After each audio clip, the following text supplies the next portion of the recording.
சமீப காலமாக இது ரொம்ப அதிகமாக இருக்குது. மனிதர்களை நம்பவே நம்பாதன்னு தொடர்ச்சியாக பல்வேறு விதமான பிரச்சாரங்கள் எல்லா வகையிலையும் சொல்லப்பட்டுக்கிட்டே வந்துருச்சு.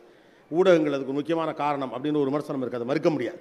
எல்லா வகையும். ஆனால் அப்படி டயலாக் வச்சா எல்லாரும் கைத்தட்டாங்க. சொந்தக்காரனா ஏமாத்துவான்னு சொன்னால் பயங்கரமாக கைத்தட்டான், நண்பன் துரோகம் செய்வானா பயங்கரமாக கைத்தட்டான், கூட இருக்கவன்லாம் குழி பறிப்பான்னு சொன்னால் எல்லாரும் கைத்தட்டான். ஆனால் அவனுக்கும் ஏதோ ஒரு தாய்மாமன் அவன் ரொம்ப கஷ்டப்பட்டு அவனை படிக்க வச்சவன் இருக்கான். அவன் கண்ணு முன்னால் அவனுக்காக பரிந்து பேசிய ஒரு வாத்தியார் இருக்காது, அவன் வாழ்க்கையில் அவன் சந்திச்சிருக்கான். ஸ்கூல் ஃபீஸை காட்ட காசு இல்லைங்கிறப்ப தன் கையிலேருந்து காசு கட்டின ஒரு ஸ்கூல் வாத்தியார் அவனுக்கு தெரியும். அவ்வளோ பேரை தெரிஞ்சும் கூட மனுஷன் மோசமானவன் அவன் நம்புகிறான். அரசு பள்ளி ஆசிரியர்களும் மாணவர்களுமாக ஒரு ஷோவை நாங்கள் வச்சோம்.